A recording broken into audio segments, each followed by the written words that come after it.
नमस्कार. होम मिनिस्टरमध्ये मी आदेश बांदेकर आपल्या सगळ्यांचं मनापासून स्वागत करतो. Lokhandwala township neighbourhood society Kandivali पूर्व या ठिकाणाहून आणि आजच्या भागात आपण भेटणार आहोत सौ शुभांगी शैलेश गोवर्धने या वहिनींना. खूप मोठी अशी सोसायटी, त्यामुळे कुठे ठाकटूक सुरू आहे तर कुठे ड्रिल सुरू आहे, कारण काम सुरू आहे आणि इंटिरियर होत असणार, त्यामुळे प्रत्येकजण आपापल्या पद्धतीने काम करतो. प्रत्येक दिवस हा काही ना काहीतरी वेगळं घेऊन येत असतो. माझ्यासाठी सुद्धा आजचा दिवस एक वेगळं काहीतरी दाखवून गेला. शूटिंगसाठी निघालो होतो आणि एके ठिकाणी भरपूर गर्दी दिसली. म्हणजे जेवढे विद्यार्थी त्याच्या दुप्पट आईबाबांची गर्दी.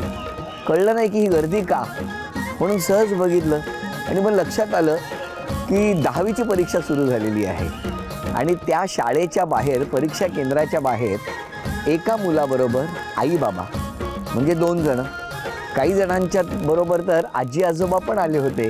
हो, इतकं कशाला, घरातला लहान भाऊसुद्धा त्या आपल्या भावाला किंवा बहिणीला 10वीच्या परीक्षेचा पेपर उत्तम जावा म्हणून सोडायला आले होते. थांबलो कारण गाडी पुढे जाईल ना. म्हटलं काय आहे, कारण प्रत्येक गोष्टी नेहमी निहाळत असतो आणि नेमकं त्याच पद्धतीने गाडी थांबवली. काचेतून पलीकडे बघितलं आणि लक्षात आलं की आई बाबा त्या मुलाला मिठ्या मारत होते. बाळा नीट, बाळा छान. कारण कालपर्यंत जेवढी मेहनत घेतली आहे ती आता काही वेळात कागदावर उतरवायची होती ना. मला जाणवलं थोडक्यात ती शाळा आहे की मुंबईचं एअरपोर्ट आहे, की मुलगा परीक्षेला निघाला आहे का कोणत्या तरी देशात जातो आहे. चित्र काहीसं विचार करायला लावणारं होतं. कारण 10वी हे खूप महत्त्वाचं वर्ष आणि खरं आहे हो, आज हेच रूप आहे जे त्याला आपल्या भविष्यात, म्हणजे आज जरी मला तिकडे नजरेसमोर एअरपोर्टची सारखी गर्दी वाटली, परदेशात निघालेल्या मुलाला टाटा करणारे आईबाबा दिसत असले तरीसुद्धा याच परीक्षेपासून त्याच्या आयुष्याचा टेकऑफ झाल्याशिवाय राहणार नाही, हेही तेवढंच खरं. तेव्हा त्या सगळ्या विद्यार्थ्यांना शुभेच्छा देऊन गोवर्धने वहिनींना भेटून जाणून घेऊया त्यांच्या मनात नेमकं काय चाललं. चला. इथून बोलत होतो, तिकडून पूर्ण घामाघूम झालेलो होतो. जर समजा मी तुला प्रपोज केला तर तू काय म्हणशील? हो म्हटलं तर तू काय म्हणशील? अरे देवा, म्हणजे पत्ताच कट करायचा. एवढा पत्ता कट की मुळासकट. मला काय सांगताय तुम्ही भरवा सुनेला फक्त पुढे 35 नंबर बसमध्ये बोलता. बापरे. मेंटेन पण राहिले पाहिजे ना, मेंटेन पण राहिले पाहिजे आजच्या जमान्यामध्ये. नाही, माझं काय म्हणणं नाही, तुम्ही सांगा.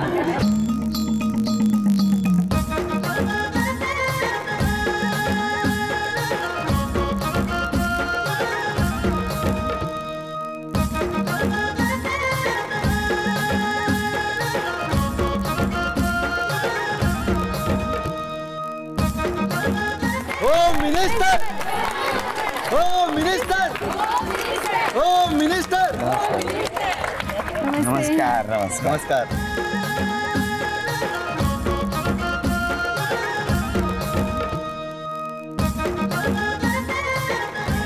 वारा आहे ना काही. थांबा आधी मी. नमस्कार. नमस्ते.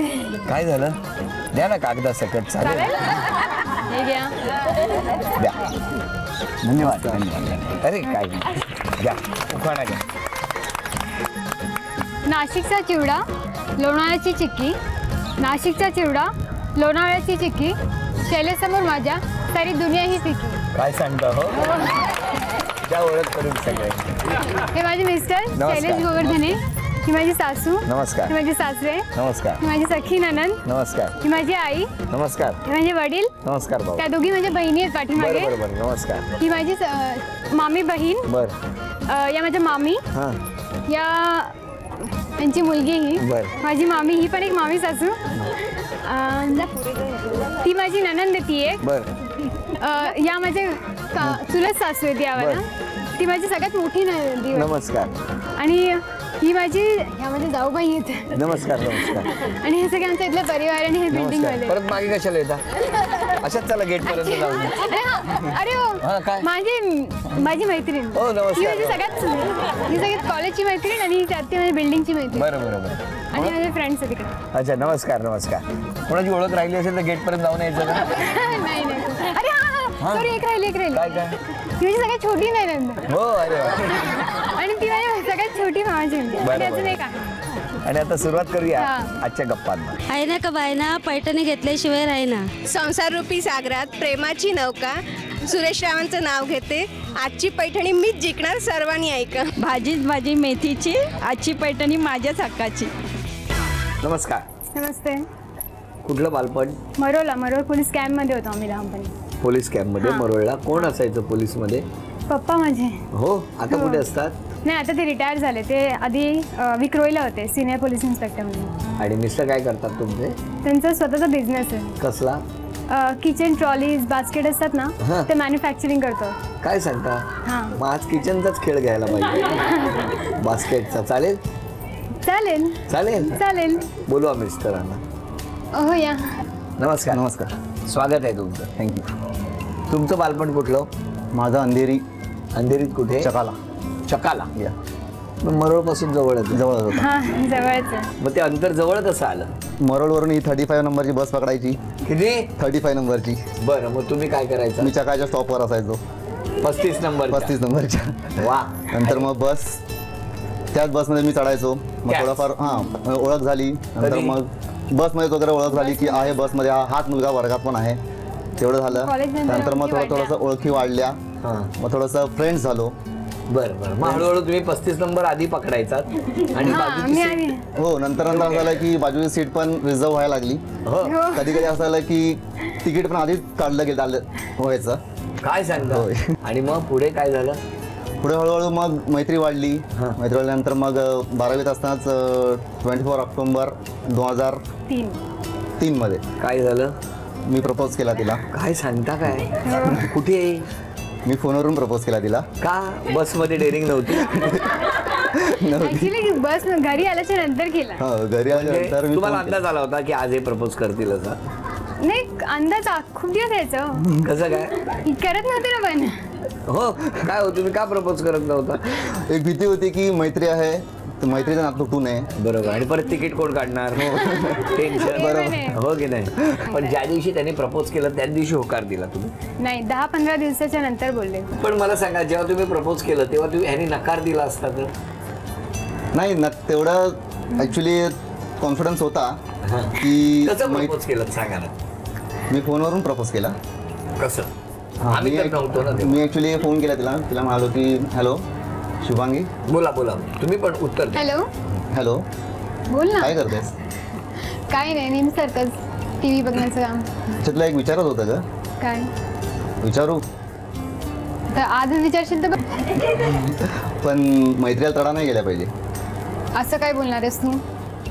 बघ, विचारू ना. नको विचारू, जा. आता बोल पटकन. जर समजा मी तुला प्रपोज केला तर तू काय म्हणशील? हो म्हटलं तर तू काय म्हणशील? मला आवाज गप्प केलास. मला थोडा वेळ लागेल विचार करायला. बरं, मग उद्या किती वाजता? उद्या कसं लगेच सांगणार? नाही 30 मिनिट म्हणजे बससाठी. नेहमीचीच आपली बस. ओके, बरं, चल मग ठेवू. ठीक आहे, चालेल. बरं, बाय. चल बाय. एवढंच झालं संभाषण. हां. मला तर ना टेलिफोन नावाचा चित्रपट बघतोय असं. काय संवाद होते हा? म्हणजे लेखकाला सुद्धा जमणार नाही तेवढे छान संवाद होते यांचे. आणि एकमेकांचं क्रॉस क्वेश्चनिंग जे होतं ना, वा. पण त्या ज्या क्षणी त्यांनी प्रपोज केलं त्या क्षणी तुमची मनात एक बरं वाटलेलं की इतकी दिवस वाट बघते आणि आज जाऊन बोललाय. पण असं कसं लगेच बोलणार पण नाही त्या की- फोन मध्ये जर यांनी सांगितलं असतं की मला एक गोष्ट विचारायची आहे, विचारू का? आणि तुम्हाला विचारलं असतं की अमुक एक मुलगी आहे ती कशी वाटते माझ्यासाठी असं, किंवा त्यांनी सांगितलं असतं की तुम्ही माझ्यासाठी मदत करणार का त्या मैत्रिणीशी माझी. हे बघ, प्रेमामध्ये स्वतः बघायचं असतं बा. दुसऱ्याची मदत घेतली आणि उगाच अडकलं पुढे जाऊन असं बोलू नको तुझ्यामुळे मी पडलो, तर आपण नको मध्ये पडायला. असं तुम्ही सांगितलं असतं. हा, म्हणजे ऑब्विस माझ्या मनात जर तो आहे तर मी त्याला कसं सांगणार तिच्याकडे जा. बरं. त्याच्यानंतर त्यांनी समजा सांगितलं असतं ओके मग उद्या मीच प्रपोज करतो आणि फोन ठेवला असता, तर तुम्ही दुसऱ्या दिवशी 35 नंबर मध्ये त्याच वेळेवर गेला असतात कदाचित कॉलेजला नसते गेले. आणि जरी आल्या नसत्या दुसऱ्या दिवशी कॉलेजला तर तुम्ही काय केलं असतं? तर रिटर्न 35 नंबरची बस पकडून मोरवलच्या स्टॉपला. पण त्या स्टॉपवर पण नाहीये. नाही तोपर्यंत दुसऱ्या दिवशी तर येईलच ना. हा, कारण तुम्ही सांगितल्याशिवाय ती तिसरीला होकार म्हणणार नव्हते ना ते. जर माया म्हणत तर मग मी शेवटी बोलले असते, बाबा ती बघ ती काही चांगली नाहीये मुलगी, ती सगळ्या मुलांवर फिरते. तिच्या बाजूला पण नको. अरे देवा, म्हणजे पत्ताच कट करायचा. एवढा पत्ता कट की मुळासकट. आता यानंतर 8 वस्तू समोर येणार. अच्छा. 8 वस्तूंपैकी 4 वस्तू तुम्हाला मिळणार का आपण बघू. 8 वस्तूंपैकी 4 वस्तू तुम्हाला मिळणार, पण 1 रुपयाचा टॅग मिळाला तर. परत शेवटी लग्न संमतीने झालं की काय? नाही, संमतीने झाला. दोघांच्याही दोघांच्या घरून व्यवस्थित. कोणी कोणाला घरी जाऊन सांगितलं? ॲक्च्युली मी अगोदर हिच्या वडिलांना फोन करायचा ठरवला. हिच्या वडिलांना फोन केला, ते त्यावेळेला पोलीस स्टेशनमध्ये होतेच. मग टेन्शन नाही आलं? पोलीस टेन्शन आलं होतं, पण ॲक्च्युली मी पूर्ण माझ्या गोडाऊनचा दरवाजा बंद केला, एक पेपरवरती लिहून घेतलं मला काय म्हणायचं आहे ते, आणि त्यानंतर मग मी त्यांना फोन करून सांगितलं. पण मी इथून बोलत होतो, इकडून पूर्ण घामाघूम झालेलं होतं. मग त्यानंतर मग त्यांना फोन केला, ते म्हणाले की बरं ठीक आहे, आम्ही तुमच्या घरी वगैरे येऊन भेटू, त्यानंतरच काय ते सांगू आम्ही. इतकं समजूतदारपणे घेतलं. इतकं समजदारपणे घेतलं. किती मॅच्युअर. मला असं वाटतं की पोलीस दलातला हा माणूस किंवा समोरच्याला भीती वाटणं स्वाभाविक आहे, पण तुम्ही त्यांच्यापर्यंत बोलात, संवाद साधला आणि त्यांनी तुमच्या दोघांच्या भावना समजून घेतल्या आणि आशीर्वाद दिले दोन्ही घरांनी. हे किती छान समजूतदारपणा. म्हणजे जनरली कसं होतं की पोलीस म्हटलं की लोक आधीच घाबरतात की आता ह्यांना कसं बोलायचं. आमचं म्हणणं तेच आहे की पोलीस हा युनिफॉर्मच्या आतमध्ये सुद्धा शेवटी माणूस असतो. तोही बाबा आहे, तोही मित्र आहे, तोही पती आहे आणि तोही भाऊ आहे. सगळे रिलेशनमध्ये जखडलेलं ते व्यक्तिमत्व आहे. आणि त्यामुळे एका वडिलांनी आपल्या मुलीच्या बाबतीत जसा विचार करावा तसाच तुमच्या बाबांनी केला. हो, ते मेन आहे खरंच. पोलीस दलाला या निमित्तानं सॅल्यूट. आणि आता या 8 वस्तू पैकी 4 वस्तू तुम्हाला मिळणार का आपण बघणार आहोत. 1 रुपया मिळाला तर ती वस्तू तुमची. अच्छा, हा, ठीक आहे. वेळ सुरू झाली. लंच बॉक्स पाहिजे. चला, lunch box, electrical lunch box बघा उघडा. ज्याच्यामध्ये जेवण गरम होतं. काही नाही. उघडा ना ते. अच्छा. 5 रुपये. 5 रुपये. दुसरं काय? हा, मला हे पाहिजे. हा, व्हेरी गुड. बघा 1 रुपया आहे का? 1000 रुपये मिळालेत. आता आणखी 2 संधी शिल्लक आहेत. तिसरी संधी 50 रुपये. 50. आता आता एकच विचार संधी. करू दे मला. घरात जो कडे असंच आहे, हे नको, मी गॉगल घेते. 10 रुपये. 4 संधी गेल्या आणि ते बक्षीस. नमस्कार. आता काय? हा, तुम्ही आरोप करायचा आणि तुम्ही वकीलपत्र. बरं, बघूया काय करताय. पहिला आरोप सासूबाई. आरोप म्हणजे दुसरं काय नाही, सगळं तिचे गुण चांगले आहेत, पण जेवतच नाही. हल्लूच एवढं एवढं खाते अरे जरासं. अरे, हो, काय म्हणणं तुमचा आरोप मान्य आहे का तुम्हाला? मेंटेन पण झाले पाहिजे ना. मेंटेन पण राहिले पाहिजे आजच्या जमान्यामध्ये. नाही, माझं काय म्हणणं नाही, तुम्ही सांगा. नाही, तिला मेंटेन करण्यासाठी ती थोडं खाते आणि नंतर मधल्या वेळेला पण तिला जे खायचं आहे ते ती खाते. काय तुमचं काय म्हणणं आहे? जेवढी ज्याची कॅपॅसिटी तेवढंच तो खाऊ शकतो. पण थोडं आता खायला पाहिजे ना जरा. मॅडम, मला काय सांगताय तुम्ही भरवा सुनेला? हा, तिला तरी सांगते मी, जरा खा खा करून. सासरे भाऊची काय तक्रार आहे? काय माहीत आहे काय नाही. ती व्यवस्थेमध्ये आहे, ती कांदेगुंज जी आहेत ती व्यवस्थेमध्ये आहेत. कामावर सकाळी जाते 8 वाजता, रात्री 9-10 वाजता घरी येते, आपली घरी बसून असते. का जास्त ती हल्ली बोलत नाही कुणाजवळ, एवढं तक्रार माझी आहे. म्हणजे जास्त कोणाशी बोलत नाही ती. आपण जेवढ्यातला बोलू ना तेवढाच ती उत्तर देणार. बाकी काय? बाकी स्वतःहून ती कधी बोलत नाही. कधी बी घरी आली तर स्वतःहून बोलत नाही ती. जास्त पहिल्यापासूनच जास्त काय बोलतच नाही ती. पण तिला जर कोण समोरून प्रश्न करेल तर त्याप्रमाणे ती बोलते. पण तिला मी आता माझ्याप्रमाणे हळूहळू तिला मी बोलायला शिकवतोय काय, तर त्याप्रमाणे ती पुढे पुढे 35 नंबर बसमध्ये बोलतात. आई, तुमचं काय म्हणणं आहे? काय तेच तक्रार? जेवणाच्या बाबतीत जेवण फार स्लो असतं, वेळ लागतो. बरं, जावयाबद्दल ते तर काय त्यांच्या दोघांचं व्यवस्थित आहे ना, बस. काय हो, तुमचं काय म्हणणं आहे? तक्रारच नाही जावयाबद्दल? नाही, काय नाही. हो, तुम्ही पोलीस स्टेशन मध्ये होता जेव्हा यांनी फोन केला तेव्हा तुम्ही किती छान समजून घेतलं त्यांना. हा, हो ना. मी पप्पांवर गेले. पप्पा कमी बोलतात. शांत आहे ते. शांत अजून कोण आरोप करणार आहे? आहे ती बाई. मी आहे. बोला. तसा तिचा स्वभाव खूप शांत आहे, समजूतदार आहे, पण कधी कधी त्या शांत स्वभावाचाच त्रास होतो. म्हणजे आपण काहीतरी बोलतो त्याच्यावर तिची रिॲक्शनच नसते. मग समोरचा इरिटेट होऊन जातो की अरे आता तरी काहीतरी रिॲक्ट कर. काय हो? ते माझं उत्तर आता मी ते शिकवतो आहे. आता जस्ट 1 वर्षाला लग्न हो. आणखी कोण बोलणार आहे? तक्रार कोणाला करायची? विसरण्याची सवय विसरण्याची सवय एक काम विसरणार. सांगितलं की ते लवकर होत नाही. काय हो? विसरण्याची सवय आहे, पण ती आता कशी आहे की काही गोष्टी ती विसरते, काही नाही विसरत. पण जी विसरते मुद्द्याच्या लक्षात ठेवते. हा, फक्त ज्या काम करते ना तिच्या कामापुरती बरोबर आहेत ना त्या लक्षात ठेवते आणि त्याच हव्यात आपल्याला. अहो बापरे. बरं, यांच्या स्वभावात चांगलं काय आहे ते सांगा. चांगले गुण तसे ती शांत आहे, एवढे चांगले मोठ्या घराण्यातले आहे, पण आमचे ते एकदम चांगले रुळले, चांगले झाले. चांगले. हो. काय होतं तरी स्वभाव चांगला आहे तिचा. चांगलं आहे. बाबा झालं तर ती शांत असते. हट्टी नाहीये, लहान असून सुद्धा हट्टी नाहीये. असं काही नाही. कुठेही बाहेर गेली तर मला माझ्यासाठी काही ना काही घेऊन येणार. अरे. आता मला तुम्हाला विचारायचंय, तुमचं काय म्हणणं आहे या आरोपांवर आणि कौतुकावर? कौतुक केलं त्याबद्दल थँक्यू. आरोपाबद्दल विसर स्वभाव आधीपासून आहे, तर सवय बदलायला थोडा वेळ लागेल. थोडं कमी विसरते आता. म्हणजे आधी किती विसरायचे एवढं, तर आता एवढं झालं. आता सोबत मी आहे. हा, म्हणजे आता मी ह्याला सांगते. काय तू विसर? नाही, सांगून ठेवते. एकाने सांगून ठेवलंय ना. अमुक गोष्ट कुठे ठेवली हे सांगण्यासाठी आता. बरोबर बरोबर आहे. आणि तुम्ही ती विसरता. नाही नाही, नाही, मी बरोबर ती लक्षात आणून ठेवायची आहे ना, हिला लक्षात आणून द्यायचं आहे हे तर मी मग आता उद्यापासून एक बदल करायचा असेल तर कुठला करायचा? बोलकेपणा वाढवेल थोडं बोलायला अजून. म्हणजे मी बोलते तशी, पण का माहिती सगळ्यांना शांत का वाटते. पण ठीक आहे, तरी पण मी थोडं अजून स्वतःहून प्रयत्न करेन बोलण्याचा. हा. त्यांना जर वाटतं मी तर शांत आहे, तर मी एक प्रयत्न करेल की ना खूप बोले. मग असं ते बोलले पाहिजे, आता ही खूप बोलते. हो, एवढं बोलले तरी चालतील. आता आजच्या भागामध्ये कोण पैठणीच्या खेळात सहभागी होणार ते आपण बघणार आहोत.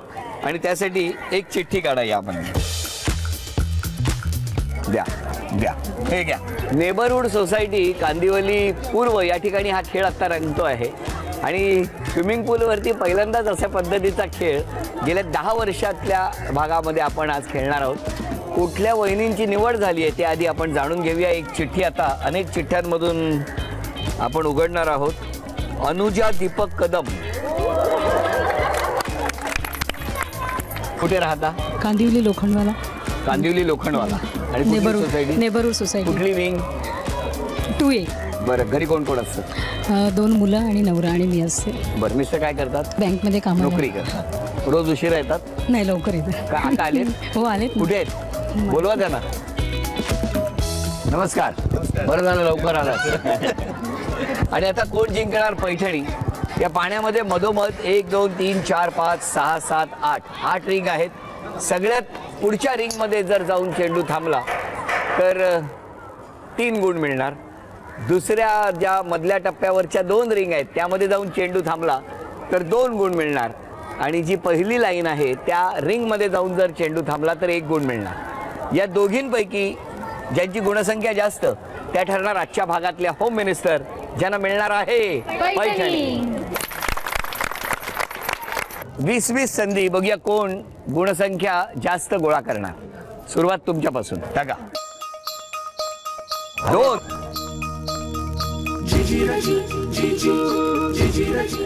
4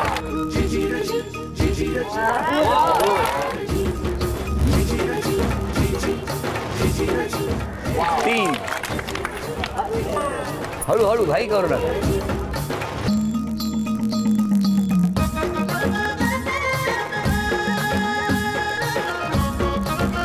6 ही गुणसंख्या. तुमची गुणसंख्या आहे आता 2. टाका.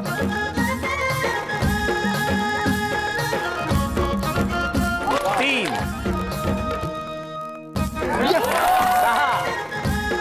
6 झालेले आहेत. 7 आणि सगळ्यात शेवटी पोहत पलीकडे जायचं. 8 9 9 आणि 6 ही गुणसंख्या. आता यानंतर असणाऱ्या 10-10 संधीमध्ये कोण जिंकणार पैठणी बघूया. काही करू नका.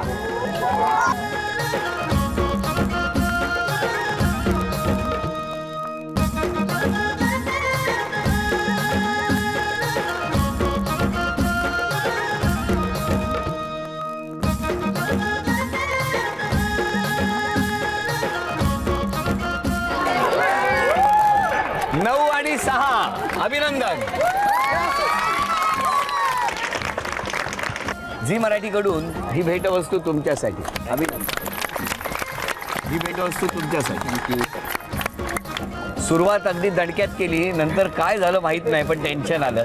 उपविजेत्या ठरल्या कदम वहिनी, त्यांना झी मराठीकडून हे चांदीचं नाणं.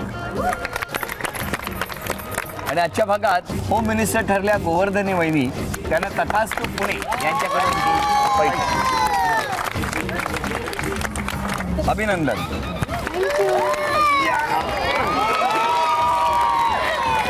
Neighbourhood society, Lokhandwala complex, Kandivali पूर्व या ठिकाणी रंगलेला होम मिनिस्टरचा हा भाग इथेच संपतो आहे. पुन्हा भेटूया अशीच एक पैठणी घेऊन होम मिनिस्टरच्या पुढच्या भागात. नमस्कार.